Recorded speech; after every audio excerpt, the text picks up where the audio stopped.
وأوحي إلى نوح أنه لن يؤمن من قومك إلا من قد آمن فلا تبتئس بما كانوا يفعلون আল্লাহ পাক বলেন আমি নূহের নিকট ওহী পাঠালাম লা ইউমিনা মিন কওমিকা ইল্লা মান قد آمن যারা ঈমান এনেছে গুটি কয়েক লোক এরা ছাড়া আর কেউ ঈমান আনবে না কে বলতেছেন আল্লাহ আল্লাহ জানিয়ে দিলেন নূহকে নূহ আফসোস করার আর কিচ্ছু নাই আফসোস করো না মনের মধ্যে দুঃখ নিও না কষ্ট নিও না যে কয়জন ঈমান এনেছে এই কয়জন ব্যতীত তোমার সম্প্রদায়ের আর কেউ ঈমান আনবে না ফালা তাবতাইস বিমা কানু ইয়াফআলুন সুতরাং তাদের কৃতকর্মের কারণে মনে কষ্ট নিও না কে সান্ত্বনা দিচ্ছেন বলেন আল্লাহ এবার আল্লাহ পাক বলতেছে নূহ এবার তো আমার আযাব আসবে এবার পূর্ব প্রস্তুতিমূলক কিছু কাজ আছে সেগুলা করো কি করতে হবে আল্লাহ পাক বলেন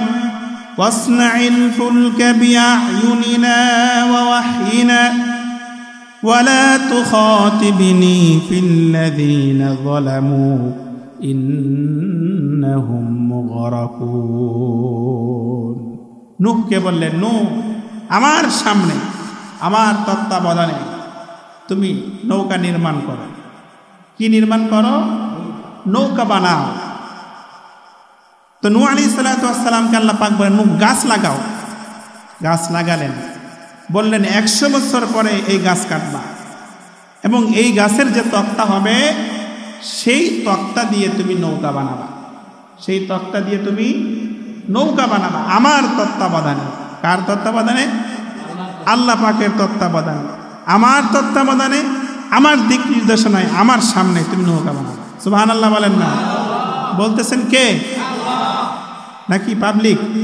কে বলতেছেন আমার তত্ত্বাবধানে আমার নির্দেশ ক্রমে তুমি আমার সামনে নৌকা বানাও গাছ লাগালেন 100 বছর পরে গাছ কাটলেন এবার নূহ আলাইহিস সালাতু ওয়াস সালাম নৌকা বানাতে আরম্ভ করলেন তক্তা বানানোর পরে নৌকা বানানোর কাজ নূহ আলাইহিস সালাতু ওয়াস সালাম করতেছেন মরুভূমির মধ্যে আল্লাহ পাক বলেন নূহ রে নৌকা নির্মাণ শেষ হয়ে গেলে তুমি কিন্তু যারা জালেম তাদেরকে তুমি কিন্তু ডাকতে পারবা না আমার কাছে জালেমদের সম্পর্কে কোনো সুপারিশ কিন্তু করতে পারবা না ইন্নাহুম মুগরাকুন নিশ্চয় আমি ওদেরকে নিমজ্জিত করব ওদেরকে ডুবিয়ে মারব খবরদার তুমি কিন্তু ওদের বিষয়ে আমার কাছে কোনো কথা বলতে পারবে না আল্লাহ রাব্বুল আলামিন বলেন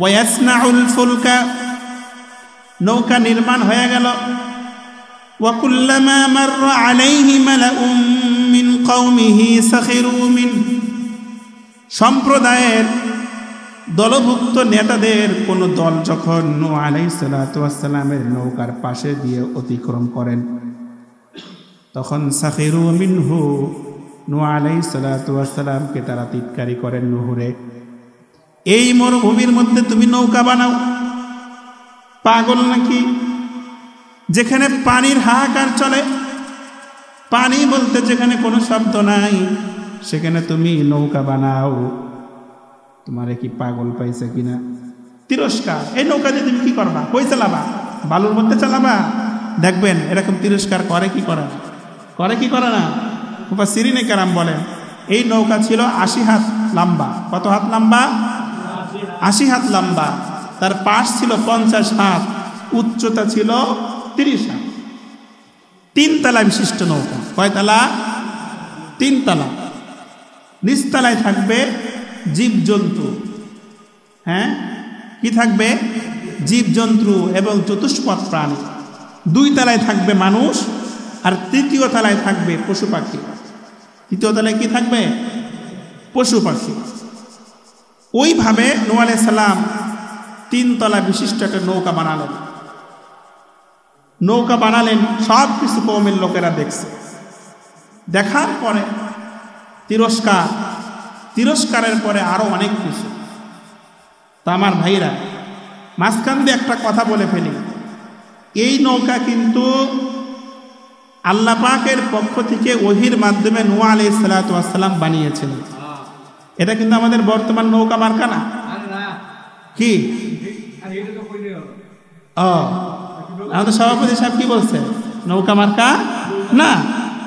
কিন্তু ঘটনাচক্রে কিছুদিন আগে আমাদের মাননীয় প্রধানমন্ত্রী বলে ফেলেছিলেন, কোনো না কোনো ইস্যুতে বলে ফেলেছিলেন যে আমাদের এই নৌকা হলো নূহের নৌকা। কি বলেছিলেন না? এটা হলো বুঝের অভাব। কিসের অভাব? এই নৌকা চলেছে, নূহের নৌকা চলেছে আল্লাহ পাকের দিক নির্দেশনায়। সুবহানাল্লাহ বলেন। যেই নৌকার মাধ্যমে আল্লাহ পাক ইমানদারদেরকে হেফাজত করেছিলেন, তা আল্লাহর তত্ত্বাবধানে চলে। আল্লাহ যেভাবে বলেছে নৌকা সেভাবেই। আর বর্তমান আমরা যে নৌকা করি, এই নৌকা কার তত্ত্বাবধানে চলে? আমি উপহাস করছি না, আমি মত বিনিময় করছি। এটা একটা মার্কা, একটা প্রতীক।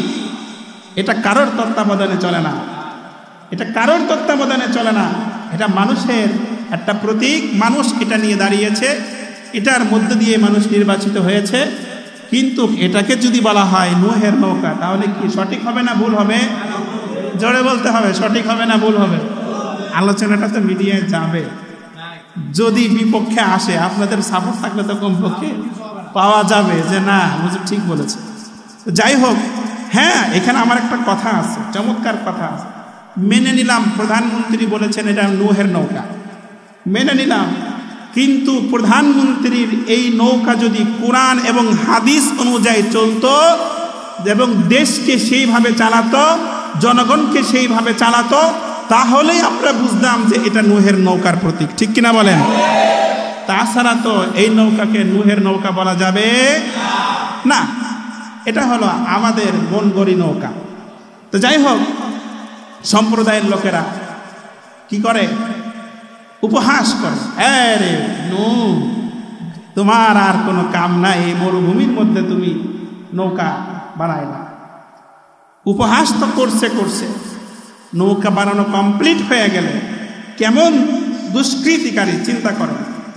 নৌকা বানানো কমপ্লিট হয়ে গেলে সম্প্রদায়ের লোকেরা এবার দল বল বেঁধে বেঁধে নৌকায় যায় পায়খানা করে। পায়খানা করতে করতে পুরা নৌকা পায়খানা করে ভরে ফেলেছে। নূহ আলাইহিস সালাম আল্লাহকে বলে, আল্লাহ, এত কষ্ট করে নৌকা বানাইলাম, এই কাফের সম্প্রদায়ের লোকেরা আমার নৌকাটা তো পায়খানা করে বেড়ে ফেলেছে, এইটা কিভাবে আমি পরিষ্কার করব? 3 তলা বিশিষ্ট একটা নৌকা, এটাকে চারটিখানি কথা নাকি? এই পরিষ্কার আমি কেমনে করব? আল্লাহ পাক বলতেছেন, নূহ, টেনশন করো না, ওরাই করছে, আমি আল্লাহ ওদেরকে দিয়ে পরিষ্কার করাবো। সুবহানাল্লাহ বলেন না?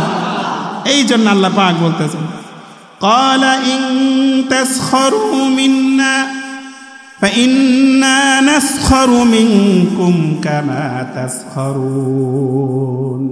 নূহ আলাইহিস সালাম বলতেছেন, হো জাতি, তোমরা আমাকে উপহাস করছো, মনে রাখবা আমরাও তোমাদেরকে উপহাস করব, যেমন তোমরা আমাকে উপহাস করতেছো। আল্লাহ পাকের কি কারিশমা! আল্লাহ পাক সমাজের ভিতরে সবার মাঝে বসন্ত রোগ দিয়ে দিলেন। অনেক ডাক্তার, অনেক চিকিৎসার পরও এই রোগ আর ভালো হয় না। এই রোগ ভালো না হওয়াতে তারা অনেক অতিষ্ঠ, যন্ত্রণা, এই রোগ নিয়েই করছে কি, এক বৃদ্ধ মহিলা, সে নূহ আলাইহিস সালামের নৌকায় পায়খানা করতে গেছে। ঘটনা ভালো করে শুনবেন। এক বৃদ্ধ মহিলা এই রোগ নিয়ে নূহ আলাইহিস সালামের নৌকায় গেছে পায়খানা করতে। যদিও শুনতে খারাপ লাগতেছে, কিন্তু মজার ঘটনা তো, কোরআনের ঘটনা তো। ও করছে, পা পিছলে পড়ে গেছে। পা পিছলে পড়ে যাওয়ার পরে ওইখান থেকে কোনো রকম কষ্ট মষ্ট করে উঠে মারছে ঘরের দৌড়। পরিষ্কার পরিচ্ছন্ন করার পরে দেখে যে আমার শরীরে আর সে বসন্ত রোগ ভালো হয়ে গেছে। কিরে, এটা কি ঘটলো? এত ওষুধ খাইলাম ভালো হলো না, এই নুহের নৌকায় পায়খানার মধ্যে পড়ে গেলাম, এখানে আসার পরে আমার বসন্ত ভালো হয়ে গেল, অবশ্যই এখানে কোনো কেরামতি আছে, কারিশমা। এই কথাটা কেমনে কেমনে যদি সমাজের মধ্যে প্রচার হয়ে গেল। যত মানুষের আপনার বসন্ত রোগ ছিল সবাই গিয়ে ওই নৌকার মধ্যে গিয়ে শরীরে পায়খানার মধ্যে ডুব মারে, শরীরে মাখায় নিয়ে আসে, পারলে গামলাই করে বলে করে আবার একটু নিয়েও আসে, ওষুধ স্বরূপ নিয়ে আসে। ঘটনা কি বুঝতে পারতেছে? এইভাবে সমাজের যত লোকের ভিতরে এই কুষ্ঠরোগ ছিল সবাই নূহ আলাইহিস সালামের নৌকায় যায়, মাখতে মাখতে মাখতে মাখতে সব পায়খানা শেষ। এখনো কুষ্ঠরোগ ভালো হয় নাই। কি করবে? মানুষ পানি এনে সুন্দর করে ধুয়ে পরিষ্কার করে যতটুকু ছিল অতটুকু রিফ্রেশ করে নিয়ে গেছে, এটাই সর্বশেষ। আল্লাহ পাক বলেন, নূহ ওরা পায়খানা করেছিল, ভরেছিল, আমি আল্লাহ পাক ওদেরকে দিয়ে পরিষ্কার করালাম। সুবহানাল্লাহ বলেন না? এটা ছিল আল্লাহ রাব্বুল আলামিনের উপহাস করার মতন প্রথম উপহাস।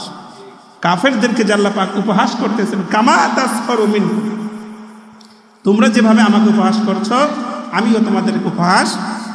পায়খানা তো করছিলা, সেই পায়খানা নিজেরাই মাখলা, নিজেরাই খাইলা, আবার নিজেরাই পরিষ্কার করলা, কি কেমন উপহাস হয় কি হয় না বলেন? নূহ আলাইহিস সালাম আল্লাহ পাক এই কথাটা কোরআনের মধ্যে বলতেছে, পরিষ্কার হয়ে গেল।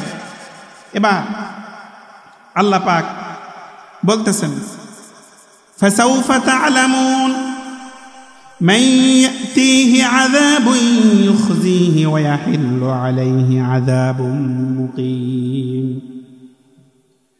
নূহ আলাইহিস সালাতু ওয়াস সালাম বলেন, তোমরা যেভাবে আমাকে তিরস্কার করছো, উপহাস করছো, আমিও তোমাদেরকে উপহাস করব।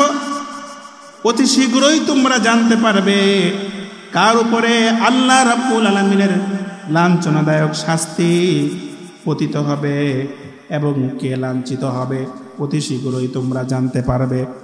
শুধু তাই নয়, ওয়াহিল্লু আলাইহি আযাবুম মুকিম, আর তোমরা চিরস্থায়ী শাস্তির মধ্যে পতিত হবে, চিরস্থায়ী শাস্তি তোমাদের উপরে নাজিল হবে। এবার আল্লাহ রাব্বুল আলামিনকে হযরত নূহ আলাইহিস সালাতু ওয়াস সালাম বলতেছেন, রাব্বুল আলামিন এই যে মরুভূমির মধ্যে কখন প্লাবন হবে, কবে প্লাবন হবে? আল্লাহ রাব্বুল আলামিন বলেন, নূহ রে, যখন দেখবা মাটির চুলা ফেটে পানি নির্গত হচ্ছে তখন মনে করবা প্লাবন শুরু হয়ে গেছে। মুফাসসিরিনে কেরাম বলেন, অফারাত তানুর, সমস্ত ভূপৃষ্ঠকে আল্লাহ পাক তানুর বলেছেন, সমস্ত ভূপৃষ্ঠকে আল্লাহ পাক তানুর বলেছেন। মূলত তানুর হলো চুলা, যে ভূপৃষ্ঠের চুলার জ্বলন্ত চুলার নিচ থেকে যখন দেখবা পানি টকবক করে উঠতেছে তখন মনে করবা প্লাবন শুরু, আল্লাহ পাকের আযাব শুরু হয়ে গেছে, তখন চিনে নিবা। এইবার আল্লাহ রাব্বুল আলামিন বলেন, হাত্তা ইযা জাআ আমরুনা ওয়া ফারাত তানুর কুল নাহমিল ফিহা মিন কুল্লি জাওজাইন ইসনাইন ওয়া আহলাকা ইল্লা মান সাবাকা আলাইহিল কওল وأهلك إلا من سبق عليه القول ومن آمن وما آمن معه إلا قليل। আল্লাহ রাব্বুল আলামিন বলেন, অচিরেই আমার পক্ষ থেকে আদেশ আসবে, আফারাত তানুর, চুলা থেকে পানি নির্গত বের হতে শুরু করবে। পানি বের হতে শুরু করলো, আল্লাহ রাব্বুল আলামিন বলেন, জমিন তুমি তোমার পানিগুলা বের করে দাও। আকাশকে বললেন পানি বর্ষণ করো। আকাশ এবং জমিনের পানি মিলে পুরা পৃথিবীটাকে আল্লাহ পাক পানি দ্বারা ভরপুর করে দিলেন। পুরা পৃথিবী পানির মধ্যে নিমজ্জিত হয়ে গেল। আল্লাহ রাব্বুল আলামিন বলেন, নূহ রে, প্রত্যেকটা প্রাণীর মধ্য থেকে এক জোড়া করে তোমার নৌকার মধ্যে উঠায় নিবা।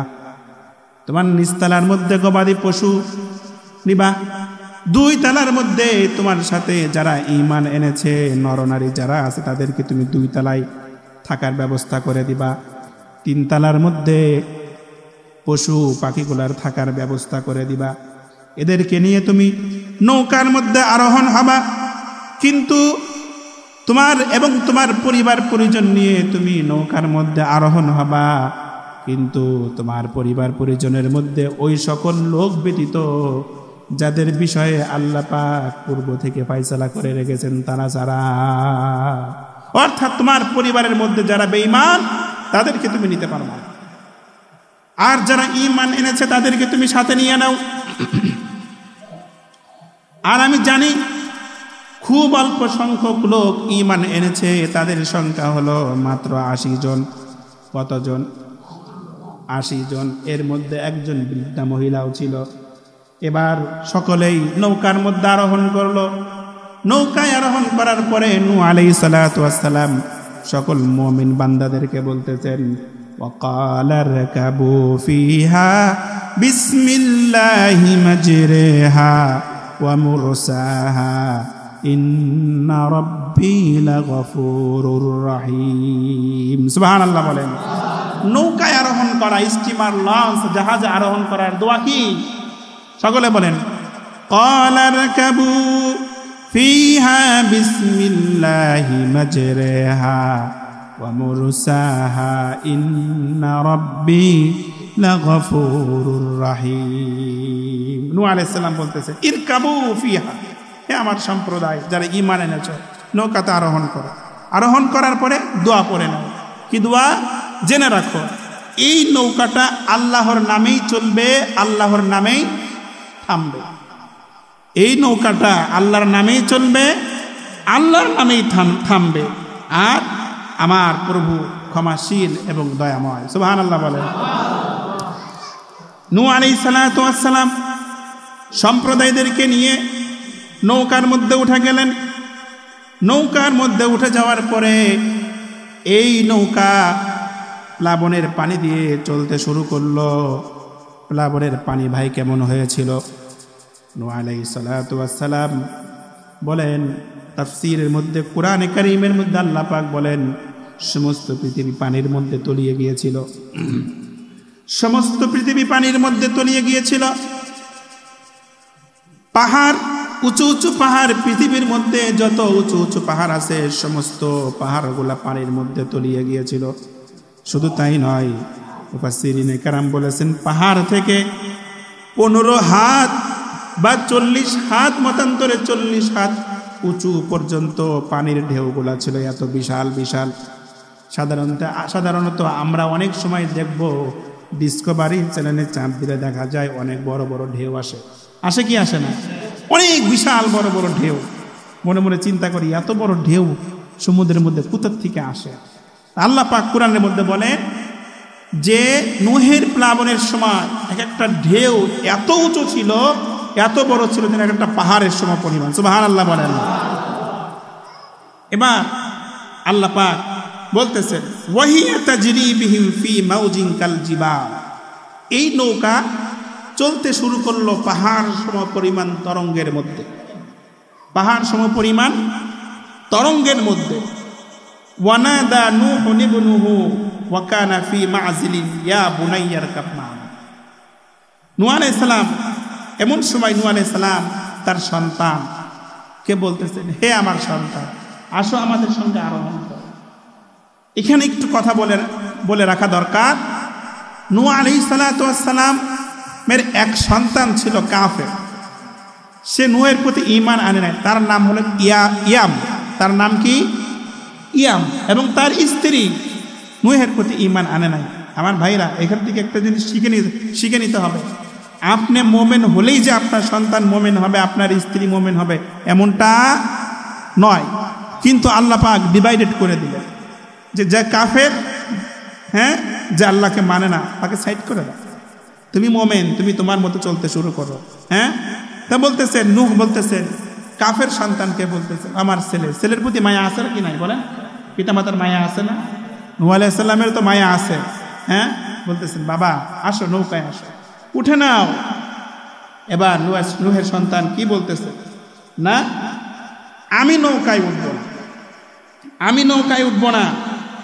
নৌকার দেখি কত পানি ওঠে পৃথিবীতে, আমি দরকার হয় পাহাড়ে আশ্রয় নিব। কোথায় আশ্রয় নিব? পাহাড়ে আশ্রয় নিব। আসলে ঈমান যদি না থাকে তাহলে মানুষের মুখ দিয়ে যেটা বের হওয়া দরকার সেটাই বের হয়, ঠিক কিনা বলেন? নূহ আলাইহিস সালামের সন্তানের কপালে তো ঈমান নাই, হেদায়েত নেই, সেটা ছাড়া আর কি বলবে? বলতেছে পাহাড়ের উপর আমি আশ্রয় নিব। নূহ আলাইহিস সালাম বলতেছেন পাহাড়ের উপরে আশ্রয় নিলেও তুমি থাকতে পারবা না। এক মহিলা ছিল, সেও নূহের প্রতি ঈমান আনে নাই। তার এক সন্তান, ছোট একটা সন্তান ছিল, সেও ঈমান আনে নাই। সেও বলতেছে পাহাড়ে আশ্রয় নিব। পাহাড়ে আশ্রয় নিয়েছে, পাহাড়ের উপরে গাছে উঠেছে। মহিলার পানি উঠতে উঠতে নাক পর্যন্ত, মাথা পর্যন্ত উঠে গেছে। মহিলা সন্তানকে উঁচু করে ধরেছে যেন সন্তান না মরে। অবশেষে ওই সন্তান ও শিশু বাচ্চাও পানির মধ্যে নিমজ্জিত হয়েছে। কাফের যারা ছিল পৃথিবীতে, সমস্ত কাফের, সমস্ত মুশরিক, আল্লাহ পাক তাদেরকে নিমজ্জিত করে দিলেন। আল্লাহ পাক বলেন قال سآوي إلى الجبل قال سآوي إلى جبل يعصمني من الماء قال لا عاصم اليوم من أمر الله إلا من رحم وحال بينهما الموج فكان من المغرقين। নূহ আলাইহিস সালাতু ওয়াস সালাম বলেন আসো নৌকায় আসো। সন্তান বলতেছেন না আমি আসবো না, প্রয়োজন আমি পাহাড়ের উপরে আশ্রয় গ্রহণ করব। নূহ আলাইহিস সালাতু ওয়াস সালাম বলতেছেন আজকের দিবসে আল্লাহ তাআলার আযাব শাস্তি হতে কেউ রক্ষা পাবে না, কিন্তু যাদেরকে আল্লাহ পাক দয়া করেন, মায়া করেন তারা ছাড়া। এই কথাবার্তা চলতেছে বাবা সন্তানের মধ্যে। এমন সময় একটা বিশাল ঢেউ এসে সন্তান এবং বাবার মাঝে পৃথক করে দিল। ওয়াকানা মিনাল মুগরাকিন, ফাকানা মিনাল মুগরাকিন। অথবা নূহ আলাইহিস সালামের সন্তান পানিতে নিমজ্জিত হলো। সন্তান নিমজ্জিত হয়ে গেল। এবার এই পানির স্থিতি পৃথিবীতে কতদিন ছিল? মুফাসসিরিনে কেরাম বলেন পৃথিবীতে এই প্লাবন ছিল 40 দিন। কতদিন? 40 দিন। 40 দিন মহাপ্লাবন। এই প্লাবনের মধ্যে আল্লাহ পাক সবাইকে ডুবিয়ে মেরে ফেললেন, অর্থাৎ যারা মুমিন তাদেরকে ছাড়া, যারা মুমিন তাদেরকে ছাড়া সকলেই নিমজ্জিত হয়ে গেল। নূহ আলাইহিস সালাম দোয়া করেছিলেন আল্লাহ এই পৃথিবীতে যেন কোনো কাফের জন্য এই পৃথিবীতে আর বেঁচে না থাকে। কেন? যদি তারা এই পৃথিবীতে বেঁচে থাকে তাহলে তারা পর্যায়ক্রমে কাফেরই জন্ম দিবে, আর এই কাফের গুলা পুরা পৃথিবীটাকে আবার নষ্ট করে ফেলবে। সুতরাং ফুজ্জার কাফেরদের কেউ যেন বেঁচে না থাকে। আল্লাহ পাকের আযাব গজব দিয়ে তৎকালীন সময়ে শুধুমাত্র 80 জন লোক ছাড়া সবাইকে আল্লাহ পাক প্লাবনের মধ্যে নিমজ্জিত করে দেন, সবাই মারা গেল। প্লাবন 40 দিন ছিল। এরপর আল্লাহ পাক বলেন ওয়াকিলা ইয়া আরদু বুলঈ মাআকি, আল্লাহ পাক বলেন হে জমিন উবলঈ মাআক, তুমি তোমার পানিকে চূষণ করে নাও। ওয়া সামাউ উকলঈ, আসমানকে বলেন আসমান তোমার পানি বর্ষণ করা বন্ধ করো। ওয়াগীজাল মা, অবশেষে পানি শুকিয়ে গেল। ওয়াকুজিয়াল আমরু, আল্লাহ পাকের ফায়সালার পরিসমাপ্তি হলো, অর্থাৎ প্লাবন যেটা দেওয়ার ছিল সেটা দেওয়া হয়ে গেল। পানি শুকাতে শুরু করলো, আসমানের পানি বন্ধ হলো। এবার ওয়াস্তাওয়া আলাল জুদ, আর এই রণতরী নৌকাটা একটা পাহাড়ে আস্তানা গাড়লো, গিয়ে ঠেকলো। এই পাহাড়ের নাম হলো জুদ, জুদি পাহাড়। এই পাহাড়ের নাম জুদি পাহাড়। মুফাসসিরিনে কেরাম বলেন তৎকালীন সময়ে যত পাহাড় ছিল সমস্ত পাহাড়গুলো পানিতে নিমজ্জিত হয়েছিল, কিন্তু এই জুদি পাহাড় আল্লাহর প্রতি বিনয় স্বীকার করার কারণে, তার প্রতি আনুগত্যতা স্বীকার করার কারণে আল্লাহ পাক এই জুদি পাহাড়কে হেফাজত করলেন। এবং নূহ আলাইহিস সালামের এই নৌকাটা জুদি পাহাড়ে গিয়ে ঠেকে গেল।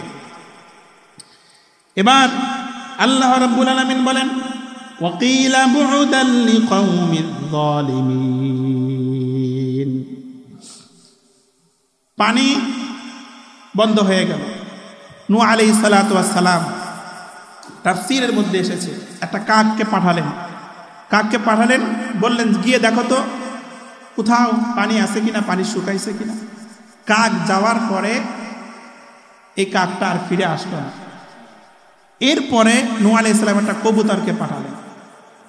কবুতরকে পাঠানোর পরে কবুতর অনেক দিন পরে ফিরে আসলো। আসার পরে দেখে কবুতরের পায়ের মধ্যে পানি। তো নূহ আলাইহিস সালাম পানি দেখে বুঝলেন যে এখনো পানি শুকায় না। এরপরে এইভাবে 1 মাস 2 মাস না, পৃথিবী থেকে পানি শুকাইতে বেশ কয়েক মাস সময় লেগে গেল। মুফাসসিরিনে কেরাম বলেন প্রায় 6 মাস মতো সময় লাগলো এই পানিটা শুকিয়ে যেতে, জমিন থেকে পানিটা কমে যেত। পানি কমে যাওয়ার পরে এবার নূহ আলাইহিস সালাতু ওয়াস সালামের আল্লাহ পাককে বলতেছেন, রব্বুল আলামিন এবার আল্লাহ পাক বলতেছেন, ইয়া নূহ ইহবিত বিসালামিন মিন্না ওয়া বারাকাত। হে নূহ, অবতরণ করো আমার শান্তি এবং বরকত নিয়ে। তোমার প্রতি যে বরকত আমি দিয়েছি সেই বরকত নিয়ে এই জমিনে তুমি অবতরণ করো। নূহ আলাইহিস সালাতু ওয়াস সালাম এবং তার উম্মতগণ যারা ছিলেন তারা জমিনের মধ্যে অবতরণ করেন। এমন সময় নূহ আলাইহিস সালামের মাথার মধ্যে একটা খেয়াল আসলো, আহারে আমার সম্প্রদায়ের লোকদের মধ্যে একজন বৃদ্ধ মহিলা, সেও তো ঈমান এনেছিল, সেও তো রবকে বিশ্বাস করেছিল, কিন্তু প্লাবন যখন শুরু হয় তাড়াহুড়ার কারণে সমস্ত মুমিনদেরকে উঠিয়ে নেওয়ার পর আমি তো সেই মহিলাকে উঠাইতে ভুলে গেছি। নূহ আলাইহিস সালাম পেরেশান হয়ে গেল, খোঁজাখুঁজি শুরু করতেছে। খুঁজতে গিয়ে দেখে এক জায়গায় একটা কুড়ের ঘর, সেখানে এক মহিলা উঠান ঝাড়ু দিচ্ছে। সুবহানাল্লাহ বলেন। নূহ আলাইহিস সালাতু ওয়াস সালাম গিয়ে সালাম দিলেন। সালাম দিয়ে বলতেছেন, আমি নূহ। এবার বৃদ্ধ মহিলা ডাক দিয়ে বলতেছেন, হে নূহ, প্লাবন কি শুরু হয়ে গেছে? আমি তো বলেছিলাম নূহ, যখন প্লাবন শুরু হয় তখন তুমি কিন্তু আমাকেও সাথে নিয়ে নিও। নূহ আলাইহিস সালাতু ওয়াস সালাম চিন্তায় পড়ে গেলেন, ব্যাপার কি? মহিলা তাড়াহুড়া করতেছে। নূহ আলাইহিস সালাতু ওয়াস সালাম জমিনের মধ্যে সেজদায় পড়ে গেলেন। আল্লাহ রাব্বুল আলামিনকে ডাক দিয়ে বললেন, রাব্বুল আলামিন, সমস্ত পৃথিবী পানির মধ্যে তলিয়ে গেছে, প্লাবনে সমস্ত কাফেরগুলো মারা গেছে। 1 দিন 2 দিন নাই, 40 দিন পর্যন্ত প্লাবন হয়েছে। এরপরে এই প্লাবনটা পানিটা কমতেও 1 মাস 2 মাস নয়, দীর্ঘ 6 মাস সময় লেগেছে। দীর্ঘ 6 মাস সময় লেগেছে রব্বুল আলামিন। অথচ এই বৃদ্ধা মহিলা কোনো কিছুই টের পেল না। তাহলে কি তার ঘরে প্লাবন হয় নাই? এবার রব্বুল আলামিন ডাক দিয়ে বলেন, নূহ, প্লাবন যখন শুরু হয়েছিল তুমি তোমার প্রত্যেকটা মুমিন সাথীদেরকে নিয়ে তুমি নৌকার মধ্যে আরোহণ করেছিলে। রে নূহ, শুধুমাত্র এই বৃদ্ধা মহিলার কথা তুমি ভুলে গিয়েছিলা, তাকে নৌকার মধ্যে তুমি উঠাইতে পারো নাই। ও নূহ, একজন জামানের নবী হিসাবে তুমি তোমার একটা উম্মতকে ভুলে যেতে পারো, কিন্তু আমি আসমান জমিনের মালিক, আমি আমার সমস্ত বান্দাদের রব। মহাপ্লাবন হয়েছে, আমি কিন্তু আমার বান্দির কথা বলি নাই। আমি আমার বান্দিকে হেফাজত করেছি, আমার বান্দি টেরও পাইনি প্লাবন হয়েছে কি হয় নাই। এই জন্য আমার ভাইরা, পৃথিবীর সমস্ত কিছু তলিয়ে যেতে পারে, কিন্তু আল্লাহ পাক যদি কাউকে হেফাজত করতে চান তাহলে সে কোনো কিছু টেরও পাবে না। এই জন্যই তো আমার আল্লাহর নাম আল্লাহ। জোরে বলেন, জোরে বলেন আল্লাহ। পৃথিবীতে কোনো মানুষ যদি স্বাভাবিক লঞ্চের মধ্যে, কোনো সমুদ্রের মধ্যে ভ্রমণ করে, জাহাজের মধ্যে ভ্রমণ করে, বিশাল জাহাজের মধ্যে ভ্রমণ করার পরেও যদি সমুদ্রের মধ্যে ঝড় সৃষ্টি হয়, জাহাজ যদি ডুবে যায়, ওই সময় যদি আল্লাহ পাকের কোনো বান্দি ওই কঠিন বিপদের মধ্যে যদি আল্লাহ পাকের কোনো বান্দি আল্লাহকে ডাক দেয়, বলেন আল্লাহ শুনবে কি শুনবে না? পানির নিচে তলিয়ে গেছে জাহাজ, ওই সময় যদি কোনো বান্দি পানির গভীর নিচ থেকে যদি আল্লাহ পাককে ডাক দেয়, আল্লাহ গো তুমি আমাকে বাঁচাও, বলেন আল্লাহ পাক শুনবে কি শুনবে না? এত সময় যে কথাগুলা বললাম এগুলা কি কোনো কল্প কাহিনী? বলেন, কোনো কল্প কাহিনী? কোনো কিচ্ছা কাহিনী না, না না, এগুলো কোনো কিচ্ছা কাহিনী না, এগুলা কোনো কল্প কাহিনী না, মানুষের রচিত কোনো কাহিনী না, এগুলা এই দুনিয়াতে বাস্তব ঘটেছে। আর আমার আল্লাহ রাব্বুল আলামিন তার নবী মুহাম্মদুর রাসূলুল্লাহ সাল্লাল্লাহু আলাইহি ওয়াসাল্লামকে বাস্তব ঘটনাগুলা বলে শোনাচ্ছেন।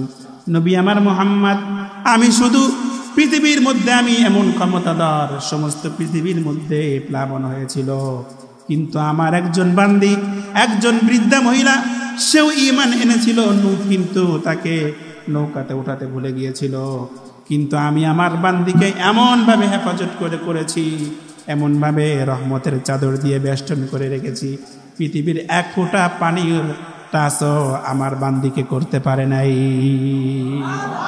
এই জন্য বলেন সমস্ত কিছুর ক্ষমতার মালিককে, আরো জোরে বলতে হবে কে? সমস্ত কিছুর ক্ষমতার মালিক হলেন আল্লাহ। মানুষকে ক্ষমতায় বসানোর মালিক আল্লাহ, মানুষকে ক্ষমতা থেকে নামানোর মালিক হলো আল্লাহ। কিন্তু বর্তমান সময়ে যে গণতান্ত্রিক যে প্রক্রিয়া আছে, যে মানুষ বলে সমস্ত ক্ষমতার উৎস মানুষ, এটা শিরকে কথা। এটা কি কথা? এটা শিরকি কথা। এই আকীদা এবং এই বিশ্বাস নিয়ে যে চলবে, যে থাকবে, মনে রাখতে হবে সেই স্পষ্ট শিরকের মধ্যে আছে। আপনি মনে করবেন আপনাকে তো আল্লাহ পাক আযাব দিচ্ছে না। বর্তমান সময়ে মানুষ, এরকম মানুষ আছে কি নাই বলেন? এরকম বেঈমান আছে কি নাই? আল্লাহ পাককে মানে না, আল্লাহর রসুল মানে না, কোরআন মানে না, আল্লাহ পাকের হুকুম আহকাম কোনো কিছুই মানে না, কিন্তু আল্লাহ পাক তাদেরকে আযাব দিচ্ছে না। উলামায়ে কেরাম একের পর এক প্রতিদিন হাজার হাজার মাহফিল হচ্ছে, মানুষদেরকে বোঝাচ্ছে, একই কথা বারবার বলতেছে, পড়ে নাও লা ইলাহা ইল্লাল্লাহ, চলো কোরআন অনুযায়ী, চলো রসুলের হাদিস অনুযায়ী। আমরা কি চলছি? চলছি না। কিন্তু তারপরেও তো আল্লাহ পাক আমাদের উপরে আযাব দিচ্ছেন না। তাহলে কি সে আল্লাহ আছে না নাই? জোরে বলেন। মনে হয় সে আল্লাহ নাই। নূহ আলাইহিস সালামের সময় যে আল্লাহ ছিল, ওই আল্লাহ মনে হয় এখন আর নাই। আছে? ওই সময় যে প্লাবন হয়েছিল, এই প্লাবন দিতে পারে কি পারে না? এখনো এই প্লাবন হতে পারে কি পারে না? কিন্তু কেন হয় না? কেন হয় না? বিশ্বনবী যখন ইন্তেকাল, মুমূর্ষ অবস্থায় হযরত জিবরাইল আসলেন, এসে বলতেছেন, ইয়া রাসূলুল্লাহ, ইয়া হাবিবাল্লাহ, আপনার কোনো কিছু জিজ্ঞাসা করার থাকলে, কোনো কিছু বলার থাকলে আপনি বলতে পারেন। তখন আমার নবী জিবরাইলকে একটা কথা বলেছিল, জিবরাইল, আমি আল্লাহর কাছে বলতে চাই, আল্লাহ পাকের কাছ থেকে তুমি কথা নিয়ে আসো। অন্যান্য নবীদের সময় আল্লাহ পাক তার যে সকল কাফের উম্মত ছিল, তাদেরকে যেভাবে আযাব গজব দিয়ে ধ্বংস করে দিয়েছে, আল্লাহ পাক যেন আমার উম্মতদেরকে কোনো কারণে যেন আযাব গজব না দেয়। আমার উম্মতেরা আল্লাহ পাকের হুকুম নাও মানতে পারে, তার হুকুম অনুযায়ী নাও চলতে পারে, কাফেরদের অন্তর্ভুক্ত হতে পারে, তাদের আনুগত্য করতে পারে, কিন্তু এত কিছু হওয়ার পরেও যেন আল্লাহ পাক আমার উম্মতদেরকে যেন আযাবটা না দেয়, এই ওয়াদাটা নিয়ে আসো আল্লাহ পাকের কাছে। আল্লাহ পাকের কাছ থেকে ওয়াদা নিয়ে আসলেন। আল্লাহ রসুলকে আশ্বস্ত করলেন, এ রসুল, আল্লাহ পাক কথা দিয়েছেন আপনার উম্মতদেরকে আল্লাহ পাক আযাব দিয়ে মারবেন না। সুবহানাল্লাহ বলেন না? এই জন্য এখন আমাদের উপর আযাব আসে না। আমার রসুলের দোয়া যদি না থাকতো, তাহলে পৃথিবীতে মানুষ যে পরিমাণ আল্লাহ পাকের নাফরমানি করে, আমার রসুলের আনুগত্য অস্বীকার করে, আল্লাহ পাক চাইলে এই সকল মানুষকে মুহূর্তের মধ্যে ধ্বংস করে দিতে পারতেন। কিন্তু কেন দেন না? রাহমাতুল্লিল আলামিনের কারণ। রাহমাতুল্লিল আলামিনের কারণে এখনো আমি আপনি বুক ফুলিয়ে, হাজার গুনাহ করার পরেও বুক ফুলিয়ে রাস্তায় চলতেছি, আলো গ্রহণ করতেছি, অক্সিজেন নিচ্ছি, আমাদের কোনো সমস্যা হচ্ছে না। আমার ভাইরা, এজন্য এখনো সময় আছে, আল্লাহ রসুলের নাম নিতে হবে এবং তার দেখানো পথ, কোরআনের পথ এবং তার রসুলের আদর্শ মেনে আমাদের সকলকে চলতে হবে। আল্লাহ পাক আমাদের সকলকে এই কথাগুলা বুঝার এবং আমল করার তৌফিক দান করুন। সকলে বলেন আমিন।